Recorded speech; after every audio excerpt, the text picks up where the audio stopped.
Hey guys, what's up? Welcome back to the channel. My name is Megan Tennant, and today we are talking about one of my favorite shows in the world, and that is The 100. And being me, we're gonna talk about character deaths. More specifically, we're gonna talk about numbers and balance. So it probably doesn't need to be said, but there is of course going to be spoilers throughout this entire video. All of season 6, I'm gonna spoil the hell out of it. So of course that means this video is gonna get like 50 views, but I don't even care because I wanna talk about this. So screw the YouTube algorithm, I'm just gonna talk about it anyways. So if you haven't seen season 6 and you plan on watching the 100, get the hell out, because I'm going to show footage of the deaths and you're going to see exactly how they died.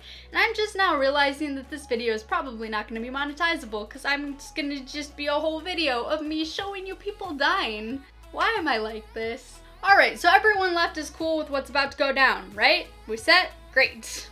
So, we meet Russell, and he gets pretty judgy with Clarke over her being violent in the past and how many people she's killed and, you know, silly things like that. He said you went to the protected compound, not unlike this one, and murdered everyone inside. We can change. I believe you want to. I just don't believe you can. Violence is a contagion. I'm truly sorry, but I can't let your disease wipe out what we must now presume to be the last outpost of humanity in the universe. So I wanted to take a look at exactly how much blood was on his hands versus Clarke's hands, and more broadly, how much blood was on the hands of one crew versus how much blood is on the hands of the primes.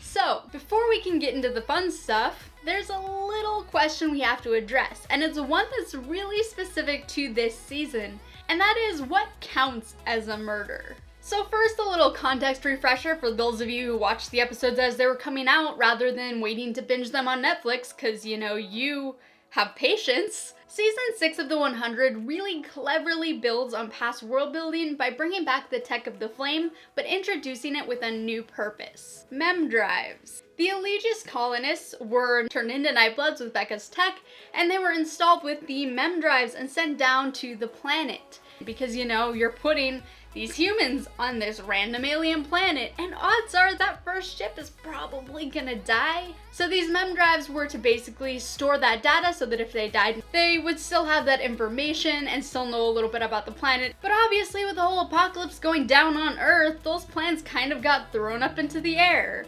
Or into space. Like Clarke's dad. Is 6 seasons later too soon? I feel like it isn't. I feel like I can make those jokes now. But as we know, the colonists didn't all die, and instead they found a way to reverse engineer the mem drives such that they could upload a colonist's consciousness to a Nightblood host so that they could continue living.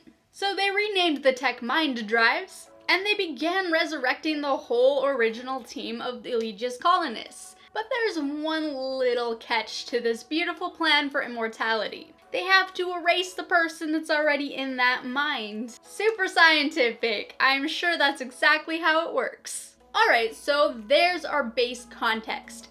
I think we can all agree that wiping the host's mind is equivalent to killing them. Their mind and everything that made them who they were is just gone, destroyed. So they are killed, murdered, dead. Let's get in all of the monetization destroying keywords. Cause why not? Cool, easy, done. But things get a little more messy when it comes to killing a prime. Because when a prime is killed, a body is being destroyed, but their mind is still preserved in the mind drive. But on the other hand, for that prime to come back, an innocent person would have to be killed. And when they're on ice, they're essentially dead. They don't have any mental processes while their chip is just sitting on a shelf. And so if they're never brought back, then it is effectively murder to have killed the prime, right? Theoretically. Also, are the mem copies really the person? Like, what makes a person a person? Can I just say, this season really tiptoed the hell around a whole bunch of existential crisis-filled questions. Writing this script alone sent me on a whole just like tangent of existential crisis questions, and it was not fun. So we're gonna ignore that philosophical question and go right back to talking about murder. So I'm gonna answer this very gray question with a very gray answer. When a prime is killed by one crew gets a tick. But if the prime is resurrected, then that murder gets erased from their slate, and because to resurrect the primes in general would have had to kill a new host, they then get a murder on their side. Now there are a couple more fuzzy spots here and there, but we'll analyze those situations as they come up, and for now I just want to get to the numbers. So I'll be going through these chronologically, and also we're not going to be counting murders and flashbacks. Also, we aren't factoring in self-defense. Yes, that is questionable, but you know, there's only so many layers that we can put on top of this to analyze. So first episode, our very first death is Miles Shaw. I don't think I will ever forgive Jason Rothenberg, the writer. I don't think I'll ever forgive the writer of the 100 for the hell that he has put Raven through. That girl has been through the damn cheese grater. And I swear if she doesn't get a happy ending in season 7, the last season of the show, I'm gonna be so pissed. Hashtag let Raven be happy. Anyways, Shaw dies from radiation exposure, but there's no ill intent, so this is an accident. We're still set on clean slates. Next up, we have our very first points on the field. Red Sun Rising. Victor and Danielle Lee are both shot by Dioza on the spaceship. And then we have Faylee, who is shot by Maddie. Which brings us up to 3, but keep in mind, these were 3 primes, so that's 3 mem drives that are still in play, so we'll have to keep our eye on those. Next episode, we have Children of Gabriel. And continuing our bad start for one crew, we have one child of Gabriel stabbed by Dioza, another one shot by Dioza, and 4 whole freaking Children of Gabriel sliced down with Octavia's sword. So now we're up to 9 for one crew. Not a great start. In this, their season of redemption and healing. Next episode, Face Behind the Glass. And now we hit our very first tricky scene. Dioza and Jade show up and there are gunshots and 6 Children of Gabriel go down. 1 isn't dead yet, but the other 5 are.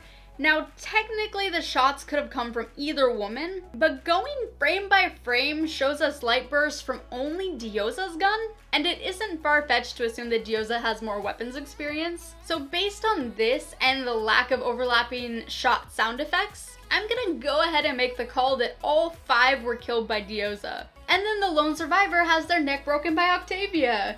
So single-handedly, Dioza and Octavia have just skyrocketed these numbers, and one crew is not looking so great. 15-0.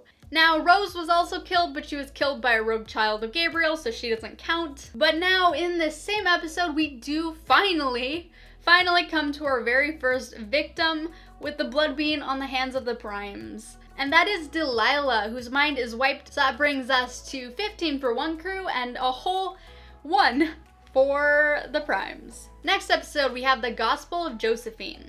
In this one, Josephine stabs Kylie in the throat, which brings us to 15 for one crew and 2 for the primes. Next episode, Memento Mauri. And now we get to do some house cleaning because Simone wipes all 4 mem drives, killing the Lees forever. So as determined at the start of this episode, this actually moves some numbers over. One of the prime murders becomes permanent, and the 3 Lee murders that were over here on one crew's side get shifted back over to the primes, bringing us to one crew with 12 and the primes with 5. And now another tricky one. The mercy killing where Echo smashes Joaquin's head with a rock. On one hand, he was already dying when Echo killed him. On the other hand, we're told that he chose to be there, and it isn't a punishment being forced on him. But we cannot ignore the brainwashing factor. However, in this case, the primes aren't driving a needle directly into the boy's neck, so it's a little less hands-on. But this is, ow, that's light right there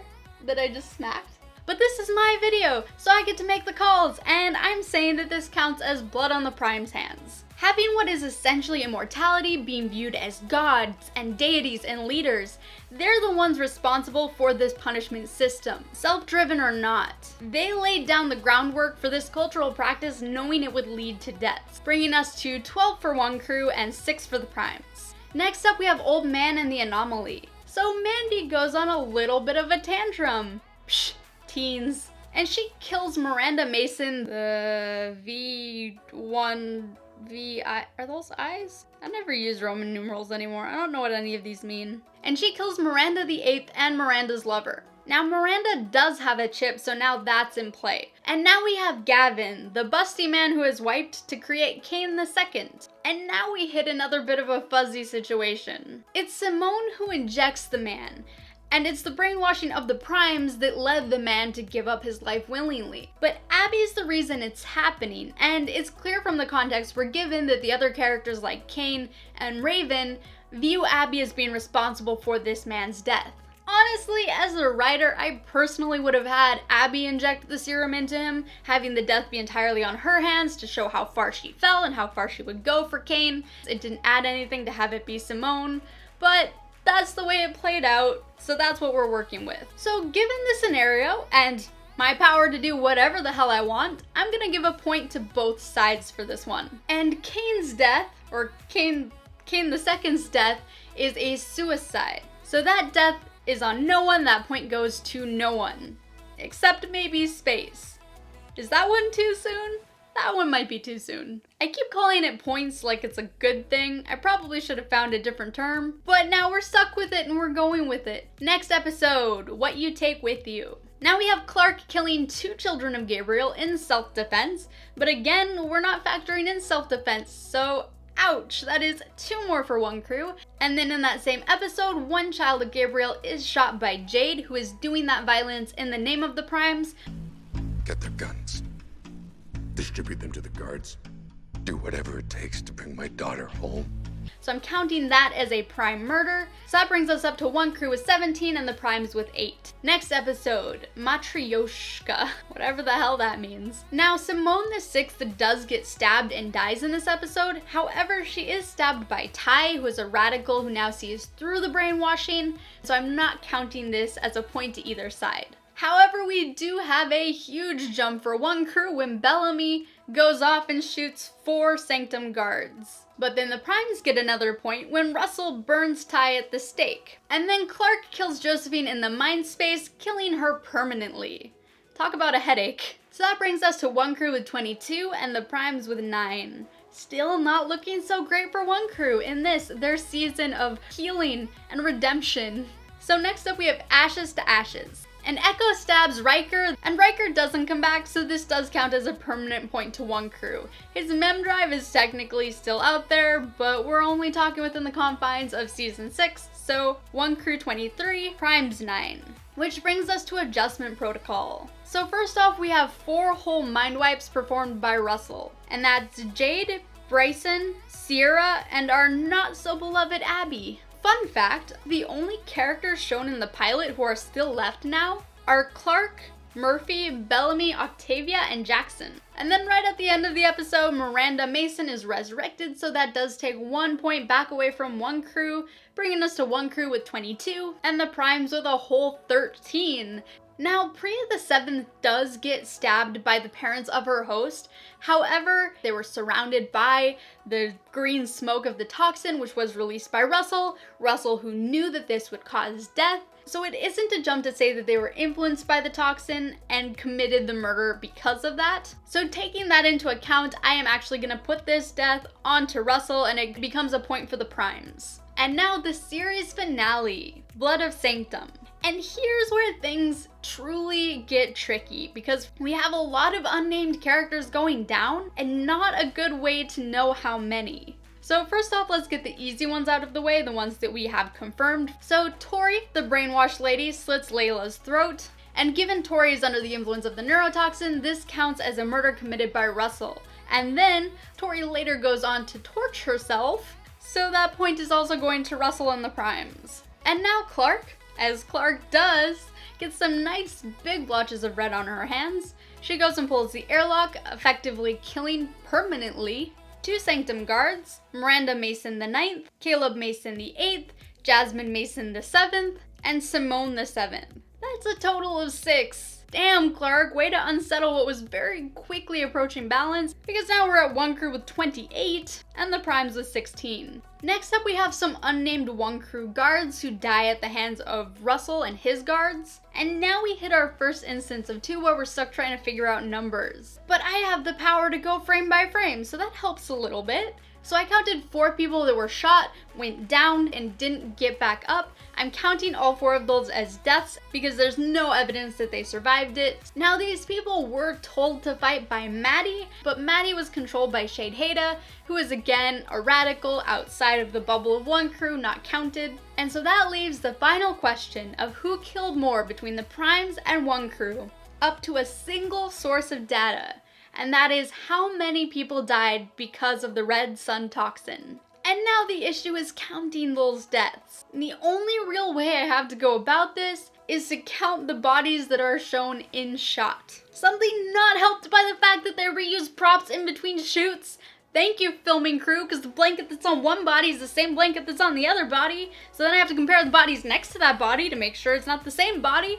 But I got a number. And that number is a whopping 14. One of those 14 is a body that's added to the pile as the scene unfolds, so it's safe to say that there is a high probability that there are still bodies out there not yet collected, but I'm gonna stick to the cold hard facts here and be super generous by assuming that that was the last body, keeping us to that 14. So that's it then, right? The Primes killed more? But there's one thing that I almost forgot to account for. And that's that we may have already counted some of these bodies. What about Layla? And what about Priya the 7th? She was stabbed, and so her body could potentially be under one of those sheets as well, bringing us down to 12. What about Tori? She burned herself, so it could be that there wasn't enough left to justify wrapping up and putting with the other bodies, but we're gonna be super generous and say that she was one of them. That brings us to a final total of Wonkru with 28 and the Primes with 31. And that is our final count. So being as generous as possible with the sun toxin deaths, we still get numbers that ultimately puts more blood on the hands of the Primes over Wonkru. But I do think that it's really true to the nature of the 100 that these numbers are so freaking close to each other. It's very clear that there are no heroes and there are no villains. No one is truly innocent. Except Jordan. Jordan is a sweet boy who deserves to be protected and taken care of and loved, and you leave Jordan alone. And if they put blood on Jordan's hands in season 7, I am going to be angry. So yeah, that was our final number. Wonkru, in this their season of redemption, did get a little bit better. This 28 deaths for them is like a tiny number. I tried to do better. I did. You did do better. I have to believe that that matters.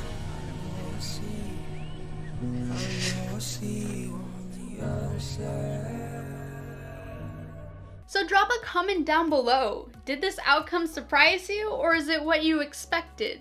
And that was it for this video. If you like morally gray characters, and if really you like the 100 at all, then I really think you would enjoy ALETHEIA. It is a dark, dystopian, post-apocalyptic new adult book. Plenty of gray characters, lots of killing and darker themes, and it is available in hardcover, paperback, and ebook, so go buy it. If you like the 100 also, there's another video I did on it about how the 100 manipulates the audience, so go check it out. And thank you so much for watching. As always, I will see you in the next video.